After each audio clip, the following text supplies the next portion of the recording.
Bem-vindos ao Executando Boas Ideias, o videocast onde a gente investiga como é que nascem as grandes ideias e, além disso, como é que elas são executadas ao longo do tempo para garantir que elas virem esses cases de sucesso.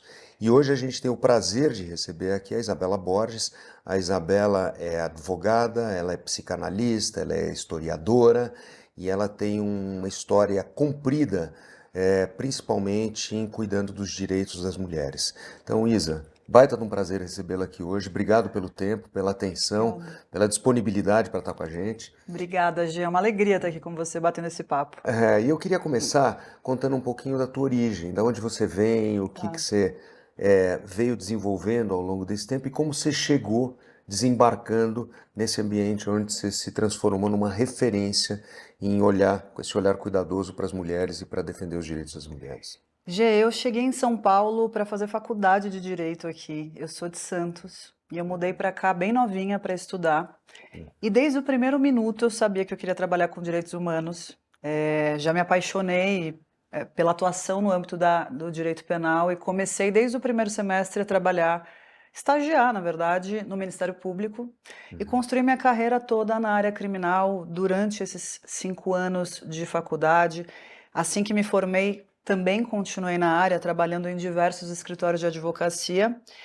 E a grande virada de chave na minha vida acontece mais ou menos em 2015, 16, quando eu decidi abrir o meu escritório para nunca mais ter que lidar com o que eu lidei em diversas posições em vários escritórios onde eu trabalhei. Vamos só fazer um parênteses aqui. Eu vou fazendo alguns parênteses na tua história Claro, para a gente poder ressaltar alguns pontos que eu considero importantes para sim. todo mundo que está nos assistindo. Quando você fala para não ter que lidar com alguma coisa que eu lidei nos escritórios que eu trabalhei, o que Uhum. que você quer dizer com isso? É muito complicado você ser mulher advogando na área criminal, especialmente quando eu comecei. Hoje a gente ainda tem mais mulheres, especialmente depois da Lava Jato, né? Houve um boom de escritórios criminais, mas na minha época tinha menos. E era um ambiente extremamente machista, difícil de trabalhar. Não era fácil você conseguir espaço para expressar seus talentos e para conseguir alcançar mesmo uma posição de destaque. Então eu cheguei num ponto que ou eu parava de advogar ou eu abria o meu escritório. Para mim nunca foi uma opção desistir. Eu tenho total domínio sobre a minha vida e eu escolhi que eu abriria um escritório. E foi assim que aconteceu. Ou seja, você, mulher, inserida num contexto criminal, É, que por princípio já é uma coisa pesada, sim. né? Ainda sofrendo todo esse tipo de, ou seja, assédio, mesmo que velado, Combo alguma coisa todo, assim, o pacote inteiro, né? pacote O completo. pacote completo. E É. foi aí que você resolveu empreender Uhum. e abrir o teu próprio escritório. E abri meu próprio escritório. Essa história é muito boa. Eu Uhum, posso te contar ela rapidinho uhum, para eu acho legal que as pessoas entendam que às vezes tem coisas que acontecem na nossa vida que demonstram que a gente está no caminho certo. Eu pedi demissão desse escritório e uns dias antes eu conheci um advogado numa delegacia na Polícia Federal. uhum. E ele me entregou conheci um advogado, um senhor, ele me entregou um cartão dele e disse: Olha, vi você atuando aqui na delegacia, se precisar de qualquer coisa, você pode me ligar. Eu guardei esse contato, pedi demissão na sequência. Uma semana depois eu estava desempregada e decidi ligar para esse senhor. E falei para ele: Olha, eu estou tentando entender o que eu vou fazer da minha vida. Você pode me ajudar de alguma forma? E ele disse: Isabela, eu sou sócio de um ex-ministro do STJ, eu tenho um escritório em São Paulo, não uso, nem eu nem ele, tá lá. A gente usa eventualmente, eu posso te emprestar, você pode levar seus clientes. Achei a ideia ótima, pensei, vou começar a frequentar esse lugar então, e passei aí para lá. Fiquei uma semana indo todos os dias, não tinha nenhum cliente, só tinha um espaço. Aí, naquela época eu estava ferrada de dinheiro, não tinha dinheiro para nada, Uhum, situação bem difícil. uhum. Eu peguei um Uber compartilhado, você lembra disso? Que Lembro, existia claro, opa, naquela época? Era claro. R$ 2 o trecho. É, E aí eu entrei nesse Uber e tinha um homem vestido de terno, um gringo, e ele virou para mim e perguntou se eu era advogada. Eu falei que eu era, a gente estava na época de repatriação de ativos, lembra lembro disso? super. É um trabalho, né, de É. advogados criminalistas. Então ele perguntou para mim se eu conhecia alguma advogada criminalista, porque ele estava procurando alguém. Você falou, ups, Falei, olha, no caso eu. Ele, nossa, que coisa boa. Você já trabalhou com repatriação de ativos? Eu falei, já, fiz bastante, inclusive agora recentemente no prazo. Eu preciso de uma pessoa para indicar 10 clientes. E eu aceitei, a gente criou uma parceria e em 10 dias eu tinha ganho mais ou menos R$ 400.000. Ou seja, um dinheiro que até então você vê, né? Quando você está no caminho, você falou, quando a gente está no caminho certo, É, a providência acontece. garante que você está e ela É, vai de alguma forma te recompensando as exatamente. decisões que você toma. É Só para isso. aqueles de vocês que não tiveram oportunidade, eu tive uma conversa muito legal com o Fábio Gurgel.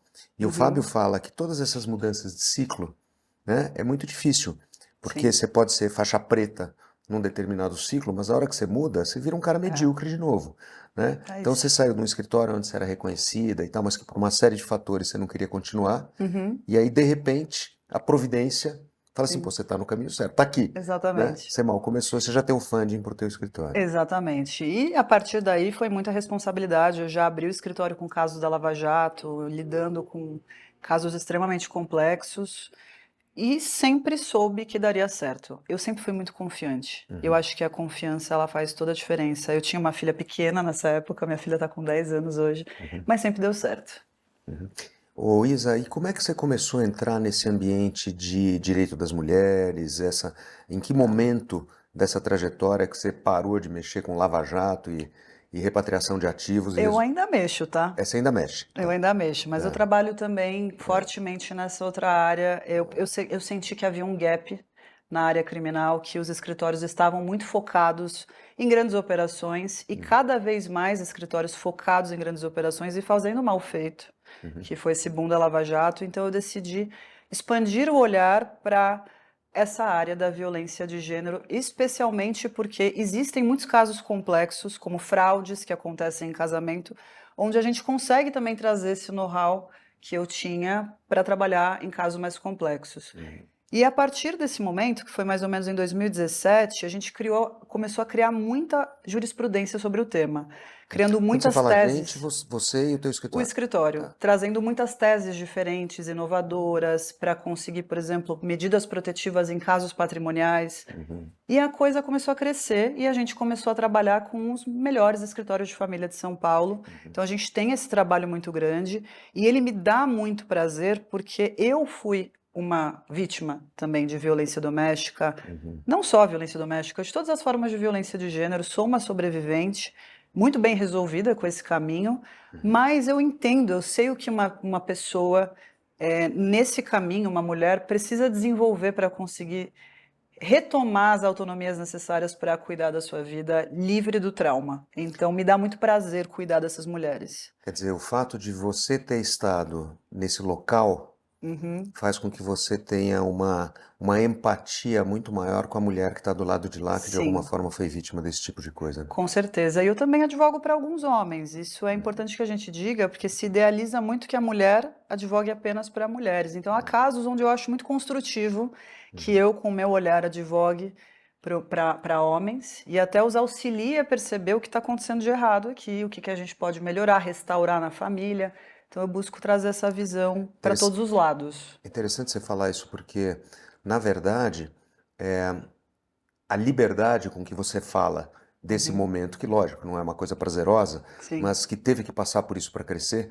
Até a gente pega uma frase que eu não sei se é de Sêneca ou Marcos Aurelius, que ele fala assim: pobre daquele que nunca passou algum tipo de perrengue, porque aí ele não foi dado a oportunidade de testar os seus limites, sim, né, até onde dá para ir. Então, o fato de você falar disso com tanta naturalidade até te coloca num ambiente mais, vamos dizer assim, acolhedor para receber as é. outras, vamos dizer assim, vítimas de algum tipo de abuso, ou de assédio, ou de violência, ou de qualquer coisa nesse sentido, né? Sim, com certeza. E a ideia de todo o meu trabalho, especialmente em razão da psicanálise também, é que a gente consiga virar essa página, né, e viver uma vida livre do trauma que determina todos os passos da vida de uma pessoa quando ela não trabalha esse trauma. Então, é essa busca por esse empoderamento que traz essa liberdade de você conseguir caminhar sabendo que aquilo aconteceu, mas aquilo não te define.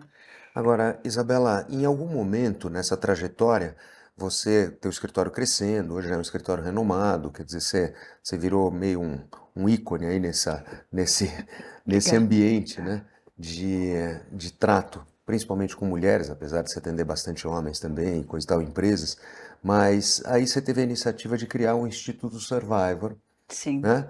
Que essa ideia eu queria explorar um pouquinho, né? Então você vinha meio navegando bem nesse pedaço aí, quando de repente você falou, puxa, tem uma oportunidade. Como é que foi o momento de originação da ideia do Instituto e como é que você foi fazendo para conseguir levar o Instituto até onde ele está hoje? Conta um pouco isso para As gente. minhas ideias geralmente são viscerais, elas surgem e eu implemento elas rapidamente para aproveitar enquanto aquilo está fluindo, né? E foi assim que aconteceu com o Instituto.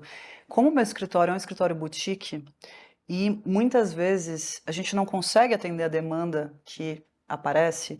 Tem muitas mulheres com casos complexos que não conseguem pagar honorários para conseguir contratar os nossos serviços. Mesmo a gente tendo um programa pro bono, não cabe todo mundo, né? Uhum. Então, o Instituto surge com essa ideia, né? Ele chama Survivor, porque a gente trabalha na linha de vítima a sobrevivente. Diferente de você ser uma vítima, é uma sobrevivente. Sobrevivente já virou a página e os traumas não mais a definem. Surge nessa E a linha, vítima, paradoxalmente, está vivendo o trauma e o trauma está de alguma forma definindo ela, é isso? exatamente, a vítima ainda está naquele momento de entender aquela dor e o que ela vai fazer com aquela dor. Algumas ficam congeladas nesse lugar e Uhum. precisam de um maior suporte, de rede de apoio para conseguir sair. Uhum. Mas, em última análise, é um trabalho pessoal. Você tem que estar disposta. Eu não consigo fazer esse trabalho por uma mulher. Ela precisa querer para que a gente consiga transformar aquilo em uma realidade. Até uma coisa que eu ouvi de você um tempo atrás foi de que um determinado evento, né, Uhum, nunca está isolado na linha da vida daquela pessoa, daquela vítima, né? é Ela verdade. sempre é, vamos dizer assim, o topo do iceberg de toda uma história que já Sim. vem e coisa e tal. Então aquilo, de alguma forma, ele é um amálgama, né, que acaba... Sim, e quando você pensa nas mulheres brasileiras, isso faz parte da nossa história desde a invasão do Brasil, né? Quando se começaram essas violências, né? Estupros. Então, é algo que faz muito parte da nossa cultura, de alguma forma, da nossa ancestralidade. Uhum, Então, a gente puxa o fio, a mãe também foi vítima, a avó, faz parte das nossas histórias. uhum. E o Instituto surge com essa ideia da gente conseguir empoderar de uma forma mais complexa as mulheres. Então, a gente conta com uma rede hoje de 1.000 voluntárias no Brasil, Pera, 1.000 voluntárias. Quando que você começou essa... Você 2022. começou com essa iniciativa em 2022, É, portanto, 3 anos atrás. faz 3 anos. E hoje você está com uma rede de 1.000 voluntárias. 1.000 voluntárias que têm formações diversas, como advogadas, médicas, psicólogas, professoras de yoga. Acredito muito no poder do contemplativo para restaurar a saúde integral das pessoas. Então, tem todo tipo de formação. E a gente faz um trabalho com as voluntárias também, porque a maior parte também é sobrevivente, então elas querem ajudar porque também já passaram por isso, Como você. como eu. É um trabalho de educação continuada, onde a gente prepara elas para atender sem revitimizar, que Uhum. atender uma vítima é um processo complexo, Sem revitimizar. O que você quer dizer com isso? Explica só. sem você transformá-la em vítima pelo seu atendimento. O atendimento ele pode ser revitimizador se ele não for adequado. Existe uma técnica para você conversar com a vítima, para Uhum. você extrair informação. Não basta simplesmente sentar e começar a conversar, que pode ser pior do que estava antes. Agora, o instituto, vamos dizer assim, você recruta essas voluntárias todas de que forma? Elas simplesmente voluntariamente se apresentam através do Instagram ou alguma coisa? Instagram tem todo um movimento nas redes sociais, a gente tem muita visibilidade também por conta da minha parceira nesse projeto, que é a atriz Duda Reis, que foi Aham, minha cliente. aham, Ela é uma sobrevivente de violência doméstica, eu a conheci como advogada. uhum. E na nossa jornada juntas, como cliente e advogada, surge a ideia e ela tem um grande potencial na internet e também movimenta bastante a vinda, né, das voluntárias. Então foi essencial para a gente conseguir esse boom no Instituto. E de lá para cá vem crescendo Agora absurdamente. uma pergunta. Então, o instituto hoje, por exemplo, uma mulher que se considera ou foi vítima de algum tipo de abuso, violência, qualquer coisa no gênero, é, ela entra em contato com o Instituto voluntariamente, o Instituto de Exato. alguma forma disponibiliza um determinado... Conta um pouquinho como é que funciona isso para como é que o Instituto funciona. A nossa operação é toda online, Aham, então a gente tem um mecanismo de acionamento totalmente pela internet. A vítima preenche um formulário, vai cair numa triagem, a gente vai identificar qual equipe vai atender. e a gente retorna. Pode ser que seja uma equipe jurídica, se ela precisar de um aconselhamento jurídico. A gente não advoga para as vítimas, porque isso não é permitido pela legislação. Ah, não, eu não sabia. Não, eu não posso juntar uma procuração, pode configurar uma captação Entendi. ilegal de clientes, mas a gente aconselha. Então eu explico para ela o que ela precisa fazer. Vai numa delegacia, leva esse material, esses prints, faz dessa forma, a gente orienta e ela vai. E a gente acompanha o feedback dela para entender como ela, o que ela passou e como a gente consegue auxiliar nessa trajetória no judiciário. Ou pode ser que ela não queira fazer uma denúncia, ela queira ser ouvida. Então, uma equipe da área de psicologia vai entrar em contato, da área de acolhimento, e vai conversar com ela para entender o que está se passando e como a gente pode auxiliar nessa angústia. E assim, nas outras áreas que a gente tem de atendimento também. Você tem alguns números do Instituto para contar? Porque isso aí é uma iniciativa Eu vou te contar um pouco. pioneira, né? Quer É dizer, uma não iniciativa, existe nada semelhante. iniciativa pioneira. É, Eu quero te contar números do nosso trabalho no Rio Grande do Sul. aham. A gente, no ano passado, criou um modelo de abrigo exclusivo para mulheres e crianças sobreviventes das enchentes no Rio Grande do Sul. Então, as enchentes aconteceram no sábado, no domingo a gente tinha, logo após aquelas denúncias de violência sexual nos abrigos, Lembro super. você se lembra? Lembro super. A gente criou em 24 horas o primeiro abrigo no Rio Grande do Sul nesse contexto, somente para mulheres e crianças. Essa nossa ideia, ela acabou crescendo e outras pessoas começaram a abrir e gerou uma super confusão, porque para você atender pessoas nesse contexto, precisa de uma técnica, tem legislação que regulamenta esse atendimento. E no fim, a gente conseguiu, a convite, inclusive, do governo do estado do Rio Grande do Sul, criar um abrigo oficial do Survivor com o governo, por meio de um termo de cooperação técnica. A gente fez um trabalho intenso, ficamos 30 dias lá, implementando a Casa Violeta, que é, na verdade, um dos maiores projetos do país na área. A gente criou a primeira resposta para mulheres refugiadas climáticas e crianças da América Latina. Não existia uma resposta, não existia dados consolidados sobre como você trata esse público. Sensacional. Então, um trabalho maravilhoso. A gente serviu 70 mil refeições na Casa Violeta para todas as mulheres e crianças que moraram conosco nesse período. Durante um tempo, né? Durante um ano. Durante um ano. A gente está desmobilizando ela agora, nosso contrato era de um ano, está se encerrando agora. Mas foram mais de 60 mil atendimentos, 70 mil alimentos, refeições fornecidas, uma equipe de 40 pessoas envolvida num trabalho 24 horas por dia, acontecendo em loco. Realmente, para mim, eu acho que depois desse projeto... E foi uma coisa que você estava lá, fisicamente, olhando, acompanhando, Eu fui com uma bastante para determinada lá. periodicidade, Eu fui coisa e tal. bastante para lá. Eu montei uma super equipe. Eu acredito, acho que você pensa igual, né? Quando a gente quer fazer algo bem feito, a gente precisa descentralizar. Precisa de uma super equipe. Então eu contratei as melhores pessoas do país para trabalhar com a gente nesse projeto. E uma dessas pessoas é a Heloísa Melilo, que tocou essa operação de abrigamento. Ela tem 45 anos de experiência. Você pode imaginar os problemas, né, numa Não, você operação de imagina, abrigamento. primeiro você se propor a acolher e alimentar mulheres e crianças vítimas de algum tipo de violência ou de abuso. Cada uma com uma história, cada uma vinda de um lugar, Claro. cada uma com uma dor diferente, com um quadro de saúde diferente, interagindo de uma forma minimamente respeitosa, porque Respeitosa. é difícil você conseguir colocar essa ordem. Então a gente trabalhou inclusive com o Tribunal de Justiça fazendo rodas de conversa de convivência saudável para elas lá dentro. Foi fantástico o trabalho. Nossa, isso deve ter gerado um conhecimento espetacular, né? Foi muito mais complexo do que trabalhar na Lava Jato.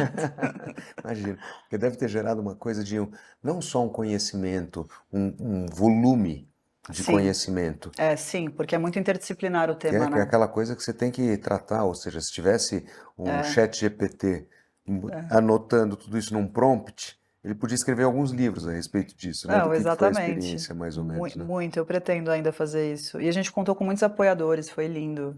Como é que você captou esses apoiadores? Eles foram simplesmente aparecendo, assim? Quer dizer, o governo apoiou vocês desde o princípio, né? O governo apoiou a gente teve na verdade, o volume expressivo de doações que a gente teve veio da internet.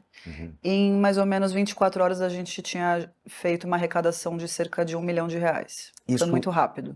primeiro, parabéns, né? Obrigada. Isso via Casa Violeta ou via o Instituto? Via Instituto. A Casa Violeta é um projeto do Instituto. Tá. Foi. Ou seja, vocês divulgaram a Casa Violeta nas redes do Instituto e aí arrecadaram todas essas doações, é isso? Não, na verdade é o contrário, a gente começa com o primeiro abrigo que a gente montou, que era um abrigo mais precário. Depois a gente monta a Casa Violeta com o governo a partir da experiência que a gente teve no primeiro.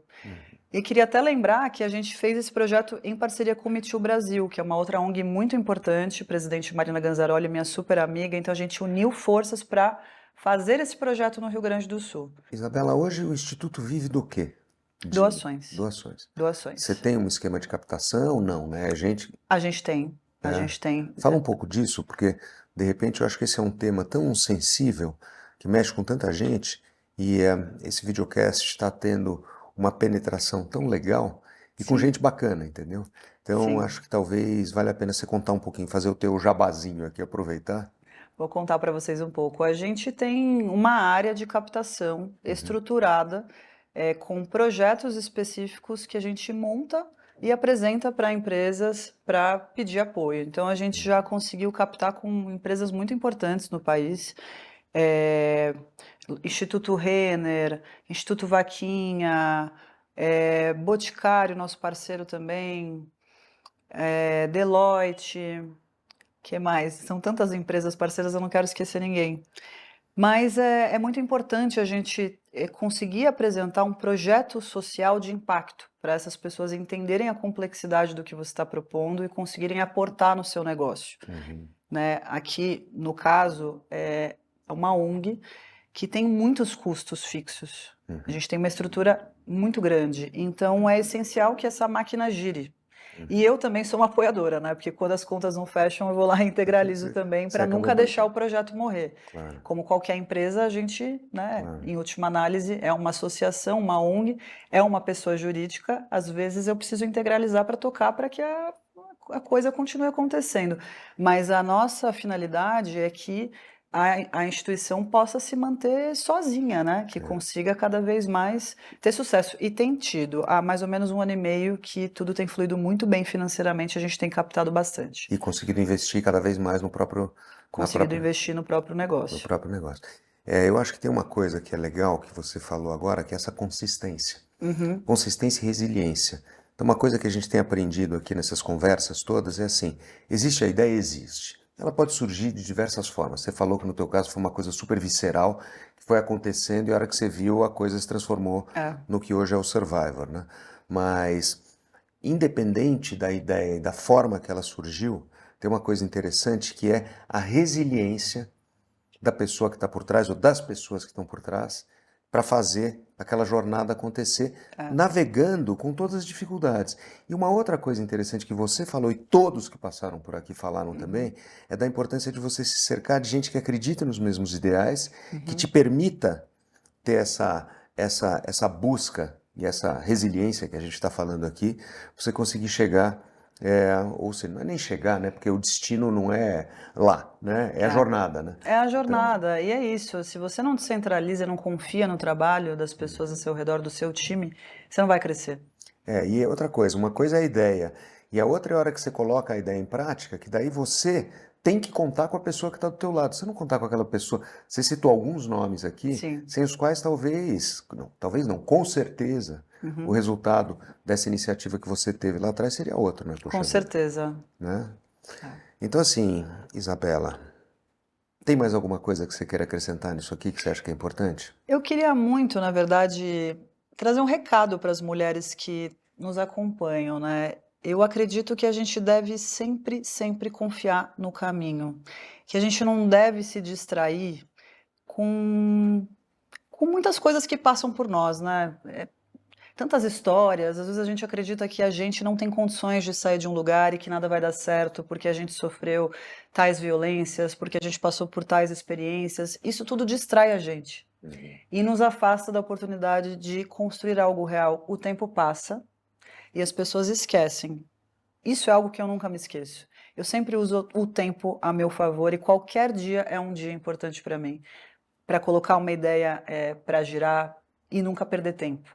O tempo passa e a gente tem que construir aquilo que importa e aquilo que vai ficar como um legado. E eu queria deixar essas mensagens para as mulheres, essa mensagem para as mulheres. Não esqueçam da força de vocês, confiem no trabalho de vocês. E não desistam. não é? Isa, só tenho que te agradecer tua presença aqui, ainda mais esse Obrigada. recado tão lindo agora que a gente encerra.